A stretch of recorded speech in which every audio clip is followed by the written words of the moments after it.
They are as old as the hills and the source of work, play, and most critically, perhaps, drinking water to millions.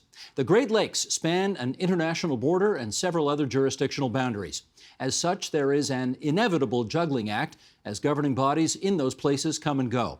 Now, with a very different president in power in the U.S., we thought it a good time to check in on this vital corridor that joins our two nations. And for that, let's welcome, in Chicago, Illinois, Molly Flanagan. She's the COO at the Alliance for the Great Lakes. That's a nonpartisan, nonprofit environmental organization. In Cornwall, Ontario, Henry Lickers, biologist and Canadian commissioner at the IJC. That's the International Joint Commission that oversees water issues along the Canada-U.S. border. He's also a Haudenosaunee citizen of the Seneca Nation. And in Windsor, Ontario, Michael McKay, executive director and professor at the Great Lakes Institute for Environmental Research at the University of Windsor. And it's a great pleasure to have you three with us tonight here on TVO. I thought I'd just start our discussion here by putting a few facts on the record, which you three surely know, but which our viewers and listeners may not, but they will now once we do this. So Sheldon, if you would, the graphic, please. The Great Lakes, imagine this, hold 20% of all the fresh water on Earth. 1 in 4 Canadians draw their drinking water directly from those lakes. Their combined surfaces are about the size of the United Kingdom. More than 40 million people live in the Great Lakes Basin, and if measured as a country, the region represents the third largest economy in the world, supporting 51 million jobs. That is 30% of the combined Canadian and American workforce. Are the Great Lakes important? You bet they are. However, Molly, let's use this metaphor. If they were a patient, what diagnosis would you give them right now? I'd say the Great Lakes are in serious condition, which might come as a surprise to a number of people because if you stand on the shores of the Great Lakes, they mostly look okay, but there are a number of problems looming. Serious condition is better than critical condition, which is what I thought you might be saying. Not in critical condition? You know, we're at a critical juncture where we can either tackle these big problems and improve the health of the Great Lakes, or we risk them slipping into critical condition, or worse. Understood. Let's show a bit of what you might be referring to here. And to that end, I'm going to ask our director, Sheldon Osmond, to bring a couple of pictures back to back. And for those listening on podcast, I'll just describe them a little bit. We're talking ice cover here. These photos were taken by NASA. And the first picture here is February 2014, so about 7 years ago. 80% of the lakes are covered in ice, and that actually set a 20-year record. And, you know, for those who can't see it and can only hear about it, basically we're looking at the Great Lakes all white, except for some of Lake Michigan and some of Lake Ontario, but basically it's covered. Let's dissolve to the next picture. Here is last February, where only 17% of the lakes are covered in ice. That is a near record low. The average amount of ice cover at this time of year is usually 40%. Instead, 17%. And in the dead of winter, there is lots of blue there. A lot of ice did not happen. And Mike, maybe you could pick up the story. What does the decline in ice cover mean for the Great Lakes? Many implications of reduced ice cover, Steve. We've been seeing about a 70-75% decline in ice cover of the Great Lakes over the past 4 to 5 decades, much like we see in the Arctic. Loss of ice in the lakes has many implications, as I mentioned, increased coastal erosion. We have certainly effects on the ecosystem in the Great Lakes. And also, I think we should look at ice as a major important cultural identifier in the Great Lakes region. Meaning what? Meaning that many people living in the Great Lakes region take to the lakes even during winter for winter recreation, ice fishing, for example. Loss of ice also parallels, I think, the loss of the more mild temperatures we're seeing in the region, loss of skating rinks in backyards. So many things that we traditionally identify with winter activities are at risk. Understood. All right, let's do one more of these metrics, and then we'll get Henry in after this. Let's, Sheldon, bring up the picture of the algae blooms. Now, this is about a year and a half ago in Lake Erie, and, you know, while some people might think, wow, that's a beautiful green, I'm pretty sure the Great Lakes are not supposed to be that color of green. These algae blooms, Molly, they are now showing up every summer. What kind of damage can they do? Yeah, this is a significant problem. The Great Lakes definitely shouldn't look like pea soup. Harmful algal blooms and dead zones are cropping up, as you said, across the Great Lakes each summer, and they're largely caused by unregulated agricultural pollution. And the harmful algal blooms in Lake Erie have actually been so bad in the past that the city of Toledo lost its water supply for 2 days in 2015 because there was a toxin in the harmful algal bloom called cyanobacteria that actually poisoned the drinking water and made it unsafe to drink. And Michael, is this situation getting better or worse? It really varies. 2019, as Molly mentioned, was quite a bad year in terms of the harmful algal bloom. This past summer, the bloom was relatively modest in size, and a lot of it has to do with the amount of precipitation we get during the spring, which relates to the amount of runoff and nutrients that sort of primes the bloom heading into the summer. So as was alluded, a lot of the issues related to harmful algal blooms relate to what's going on in the watershed. Dealing with watershed issues is important for ensuring that the lakes are dealt with as well. All right, with this background now in place, let's get Henry Lickers into this conversation because your First Nation sits right on the Canada-U.S. border near the St. Lawrence River. And I wonder, Henry, if you would just share some of what your experience is with the waterways of your community and the differences that you have noticed over the last many years. Well, we have a very long record of living in this area. Our archaeological evidence goes back to 9,000 years ago.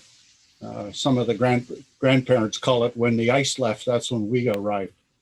But we've known this river and the Great Lakes for all this period of time, and we've seen drastic changes in it as it's occurred. In the last couple hundred years, though, we've seen as people have moved into the Great Lakes and begin to utilize the resources there, we began to see shifts in all of the populations. So, for example, salmon, those type of things that used to run the river no longer do that because of the dams and the hydroelectric works that we have. At one point early in our living here, and when the settlers first arrived, they would use sturgeon as firewood because there were so many of them. They could just throw them up on the shore and they dry out.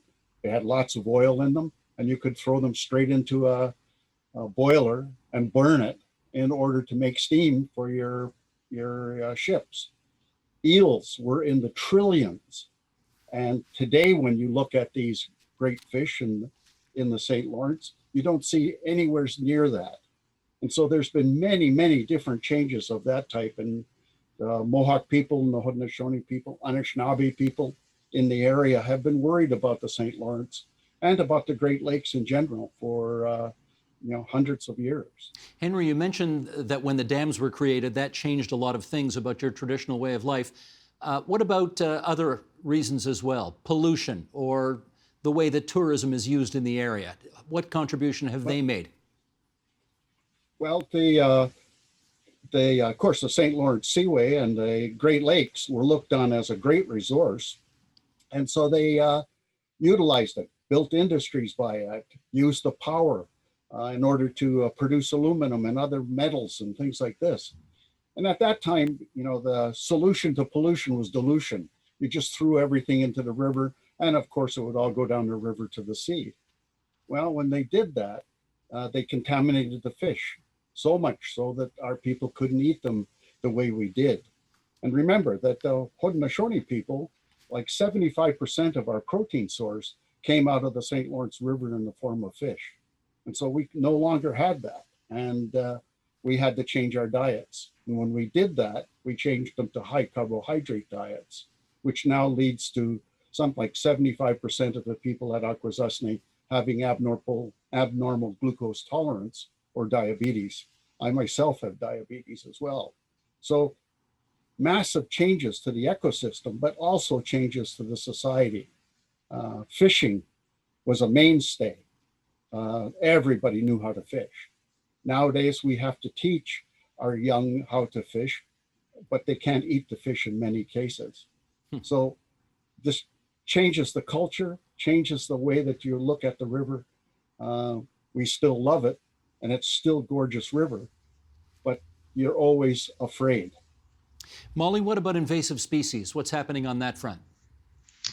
Invasive species continue to be a significant problem for the Great Lakes. They've changed the entire ecosystem of the Great Lakes, and it's not just the invasive species that are already there that we have concerns about. It's the possibility of new aquatic invasive species being introduced by ships that come from other places in the world, or swimming up rivers like the Illinois River into the Chicago area waterway system and using that as a superhighway to get into Lake Michigan. So aquatic invasive species continue to be a significant issue for the Great Lakes, and one of the reasons I say they're in serious condition. We just saw a picture of somebody with a fistful of zebra mussels. What do they do to the Great Lakes? So zebra mussels filter out a lot of the bottom of the food web. And so they leave the lakes essentially devoid of food that smaller fish use to eat and grow. And what that does is then deprive bigger fish of those smaller fish. And so that's one of the ways in which we've seen the collapse of the food web in Lake Michigan and in other places around the Great Lakes. Michael, let's talk climate change. What impact is climate change having on the Great Lakes, and how would we notice it? Well, we've looked at one of the impacts already, and that's the declining ice coverage over the lakes. Certainly, climate change is a part of that issue. The other thing we're seeing with climate change is increased warming of surface waters. So places like Lake Superior, we're seeing, 2 degrees Celsius average warming over the past decade or two. This increased warming can actually have implications then for cyanobacterial blooms, for example. We see the water stratifying earlier in the season. In other words, the top layer warming preferentially over bottom layers.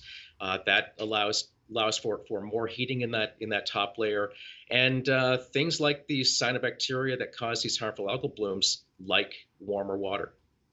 And Molly, let's just look at the last 4 years. How much of a priority was all the things that we've talked about so far, finding improvements to them, improving the health of the Great Lakes? How much of all of that was part of the Trump administration's priority list?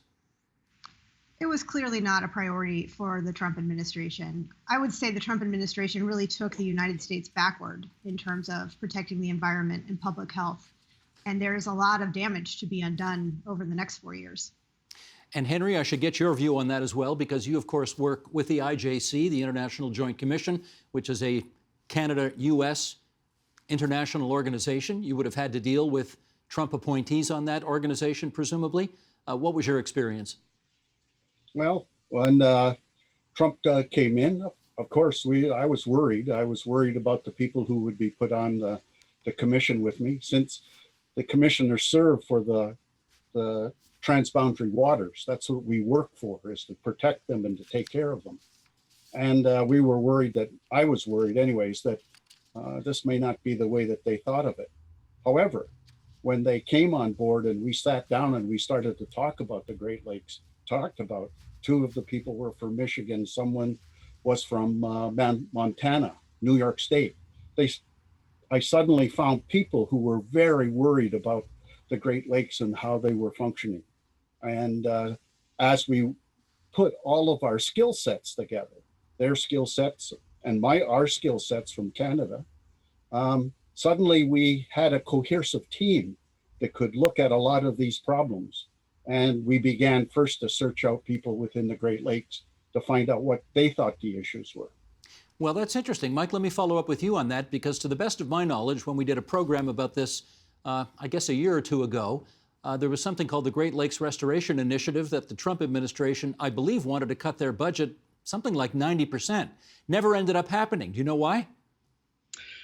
It's because of the tremendous bipartisan support within the region. So I spent most of my career working in the U.S., living in a Republican district. So even living in areas like that where there's tremendous support for Republican policies, individuals rally around the Great Lakes. More than 85% of the citizens living within the Great Lakes region would like to see more funding to ensure the integrity and health of our Great Lakes. I think what I see is people make connections with the lakes, regardless of your political affiliation. They realize how important the lakes are to our livelihood, to our economy, and these are things that span political parties. Well, we're at the beginning now, Molly, of a new administration, and there's always a certain amount of optimism early on in a new administration until reality sets in. So let me find out how optimistic you are that the Biden administration is going to be different for the Great Lakes than the previous one was. Well, Steve, we've already seen a significant change in tone regarding environmental protection and environmental justice. President Biden clearly takes climate change seriously, is already taking actions to address it with a focus not just on environmental protection, but also on jobs and the economy. He's already signed a number of executive orders that are focused on the environment and climate change. And so at this point, we feel really optimistic about the Biden administration, and we'd really like to see him focus on water infrastructure. There's been a lot of talk about an infrastructure package here in the United States, and we think it's critical that Great Lakes residents be provided with safe and affordable drinking water that can also put people to work.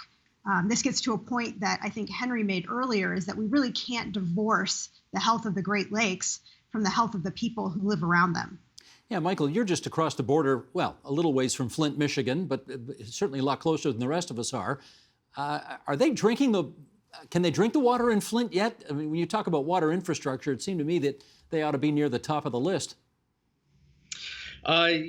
Yeah, no, these are serious concerns, and there needs to be major infrastructure funding put in place for places like Flint, but also drinking water intakes around the basin are aging and need attention now. So, in terms of Flint, they are making changes to infrastructure, but it's unfortunate that an incident like that needs to take place to put people into action. Henry, what are your hopes and expectations now that a new administration is in place? Well, I'm hopeful that the Biden administration will look favorably upon the Great Lakes. And I know that I've now been reading some of the executive orders that have come out. And there's one there on Indigenous people that I think is quite useful to the Great Lakes as well. But there's also one on climate change and others and the environment. And I see this as hopeful signs that we'll be able to do a lot more work in the Great Lakes. I think it should be mentioned, though, that as the other speakers have been talking about, we talk as if the federal funds that we put into saving the Great Lakes are a great amount, and they may be large. However, for every dollar, a federal dollar that's put in, I wouldn't be a bit surprised that you could double, triple, or multiply it times 5 times by the amount of work put in by normal people in the Great Lakes to protect the lands around them. So there's a lot of people here who are supporting the Great Lakes and really want it to be cleaned up and healthy again. Let's talk pipeline problems. And to that effect, I'm going to ask our director again to bring up a shot of the map. Here we go. This is Enbridge Line 5. And again, for those listening on podcast, I'll describe it a bit because it starts at Superior in Wisconsin. And this is 500,000 barrels of oil and natural gas every day going along that yellow line from Superior, Wisconsin, underneath a small part of the Great Lakes to Sarnia. And Michigan officials have told Enbridge to close the old pipeline by the 12th of May. They say it's too environmentally risky. Canadian officials conversely say that would choke off more than half of what we need to make gasoline and jet fuel, and it would mean thousands of lost jobs. Okay, Molly, resolve this dispute for us in the next minute. Who's right on this, the governor of Michigan or the Canadian officials? I wish I could resolve this in less than a minute. What I would say is that the pipeline under the Straits of Mackinac Line 5 does pose an unnecessary risk to, Steve, as you noted at the top of the hour, the 20% of the Earth's fresh surface water. And Michigan's Governor Granholm has announced that she's revoking and terminating Enbridge's easement. Enbridge, of course, is challenging that in court. So I think the fate of Line 5 is likely to be settled in the courts. I just wanted to check. Did you say Michigan Governor Granholm? Yes, Michigan's Governor Whitmer. That's Whitmer, going yes. back many years. Michigan's Governor Whitmer announced in November that she was revoking and terminating Enbridge's lease Right on. easement. Jennifer Granholm, I think she's Canadian. Well, she's not Canadian, but she's born in Canada, which may be why she was top of mind for you. Yes, and also joining the Biden administration. Yes, she is, indeed. Okay, Mike, this standoff, how do you view it? This is an issue that needs to be addressed, obviously. As Molly mentioned, it is an environmental concern.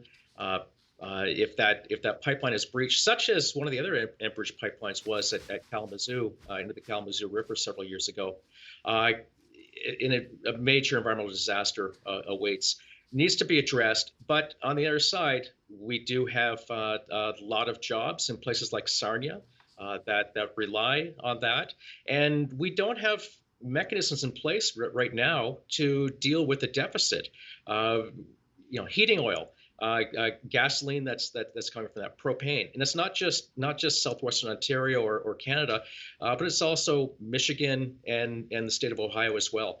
So we need to address this. Hopefully, again, with the new initiatives planned by the Biden administration, tackling climate change will continue to help wean us off of fossil fuels. But this has been going on since the 1950s, and we need to ensure, at least for now, that delivery of fossil fuels, oil and gas, to this area is done safely. Well, Molly, let me ask the obvious follow-up, which is, if you don't like it happening under the Great Lakes through these pipelines, the alternative is shipping, trains, trucks. Surely that's not better for climate change and perhaps could be even more dangerous.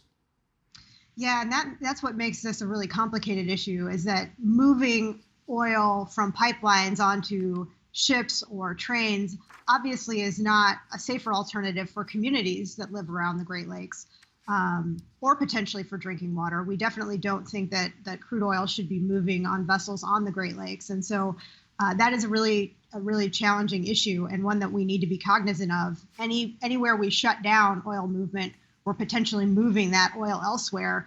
And, I think ideally we'll be moving away from oil as we're working to tackle climate change.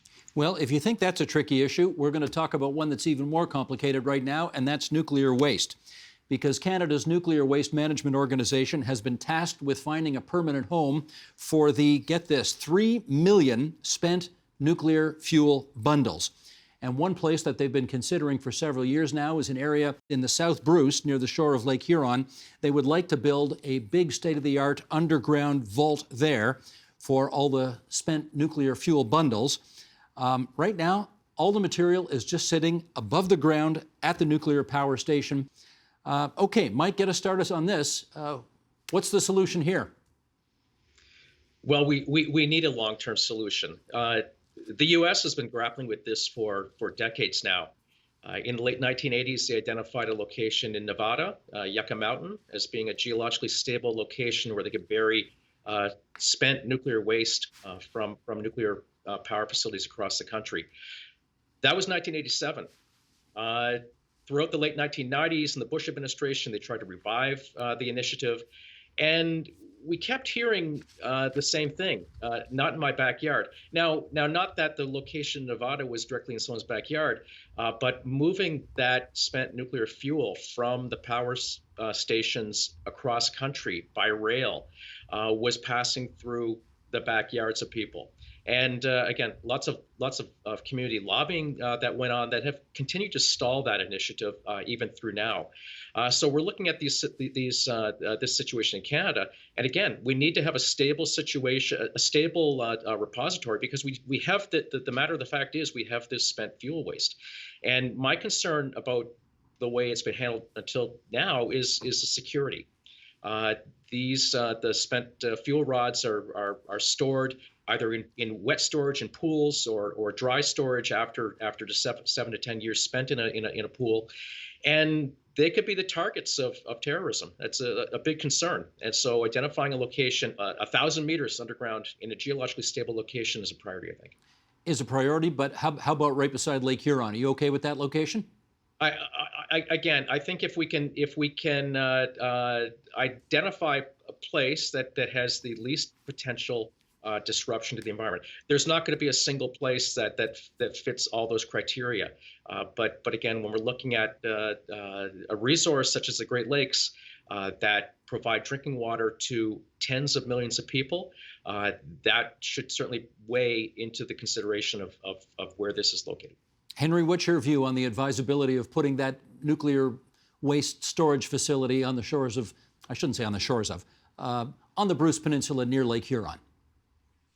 Well, from myself, I'd worry about the location. From the IJC's point of view, again, we are looking at all of these issues, whether they be pipelines or nuclear waste disposals. We're looking at them. And what we can do is, however, if we have concerns and people raise those concerns with the IJC, we can take those to the parties and look to them. Under our mandate, we are supposed to alert the countries when there may be disputes, there may be problems. That was the reason in 1909 that the Boundary Waters Treaty was signed, so that the two countries could discuss these things and use that platform in order to explore solutions for them. The St. Mary's Milk, many of the rivers out west, were in dispute between Canada and the United States, to the effect that, as they say, we almost were getting ready to go to war. Those type of things were really important. Well, we're seeing the same thing today with other issues. And so the IJC has a mandate to raise to the parties any issues that we think may disrupt the good flow of information and solutions between Canada and the United States. However, in order to investigate those, we need references from the parties in order to be able to do that. So on one hand, yep, I would be concerned as an individual, but as the IJC, we look to our public and the people around. If this is an issue that wishes to be looked at, then we can forward that to the parties. And we've already done that with both of these issues in the current commission. All right, Molly, I should get your view on the advisability of using that South Bruce location for nuclear waste storage. Storing nuclear waste next to the Great Lakes doesn't seem worth the risk to the 40 million people who depend on the Great Lakes for their drinking water. Period, full stop. Yeah. Well, okay, let me just for argument's sake put the other side on the record, which is the nuclear waste is being created at the Bruce nuclear facilities, and therefore, presumably you want to store it close to that facility. Once you start talking about transporting it further away from the Great Lakes to a place that might make you more comfortable in terms of its relationship with the Great Lakes, you do have the potential of transportation problems and other safety concerns. What about that argument?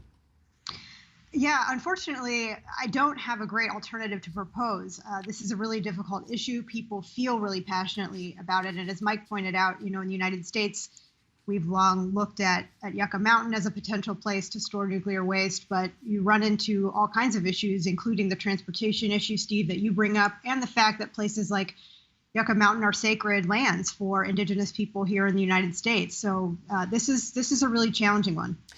Very challenging, but Mike, the reality is that the lights that are on in this studio and the electricity that you're using to talk to us right now, I mean, half of that is created in the province of Ontario by nuclear power. We are overwhelmingly relying on nuclear power to keep us moving. So the question then becomes, if we don't put it there, this stuff's only going to get larger. Where are we going to put it? What are we going to do? Well, the federal government is looking at various sites across the country. I believe one of the other sites that they're looking at right now is northwest of Thunder Bay. But again, there will be concerns amongst the communities in that area as well. So again, this is something we need to address. Right now, the spent waste is stored on site, whether it be at Kincardine around Bruce, whether it be in the Oshawa area around Darlington or Pickering, or whether it's in Quebec or New Brunswick. And to have a consolidated location that is secure and, again, geologically stable needs to be a priority. Yeah, Molly, some problems are so intractable, they don't have an apparent solution. Is this one of them? I mean, I think this one is definitely, as I mentioned, a challenge and one that we've been trying to solve in the United States for years. It sounds like Canada's been wrestling with this one. I don't think that there are problems that lack solutions. I think human ingenuity and problem solving skills can take us a long way. So I'm hopeful that this is an issue that we can resolve. Unfortunately, I perhaps am not quite smart enough to figure out the solution for us.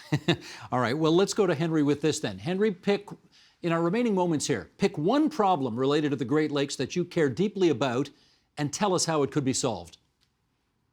Oh, well, one of the problems that I see with the Great Lakes is the whole issue of contaminants. One of the things that we see as a native people is that the scientists and the governments all stare at one contaminant at a time. And so they look, they say, oh, well, mercury, PCBs, dioxins, dibenzofurans, but they look only at one contaminant at a time. I'm afraid that the fish don't take one contaminant at a time, they take them all. And so to us, it's how can we look at the impact of these contaminants on human beings? Not just one, but all of them together. And this is an issue that I think will become greater as we go along, because the sciences are now having to deal with these type of questions in the environment. If we think the nuclear disposal is a tough question, think about how many contaminants we have in the environment. And really, we have very little understanding about how they all work together, whether they compound each other or whether they work individually or synergistically. We really don't know. And yet we continue to put them into the environment. So I think that'll become a question that is going to be sort of high on the agenda as time goes on. Mike, one big problem that you'd love to see solved and how you'd solve it. Well, I'm a little biased here because a lot of the research that I conduct here at the Great Lakes Institute for Environmental Research relates to the harmful algal blooms in Western Lake Erie and Lake St. Clair. And this is an issue that I think we know how to solve it. It just requires will. This is an issue that as I mentioned earlier, takes into account actions in our watershed and the resulting implications within the lake. Agricultural activity far and away is behind the algal blooms we see in Western Lake Erie, Lake St. Clair. And so try to identify solutions to mitigate these blooms. And we know they're going to be expensive. We're looking at if left unchecked, in a recent study by scientists at Environment Canada, showed that if left unchecked, we'd be looking at $270 million per year in costs incurred just in the Canadian portion of Lake Erie due to losses in tourism, treatment of drinking water, ecosystem services, et cetera. So again, working with social scientists to understand human behavior, identifying incentives that we can work with our agricultural community, and continuing progress in best management practices in agriculture so that we can reduce the runoff of nutrients from the watershed into our lakes. Gotcha. Blooms. Let me save the last 30 seconds for Molly. A problem that you'd like to see solved and how you'd solve it. Well, we talked a bit about aquatic invasive species earlier, and Asian carp are a fish that are getting a lot of attention in the United States and in Canada.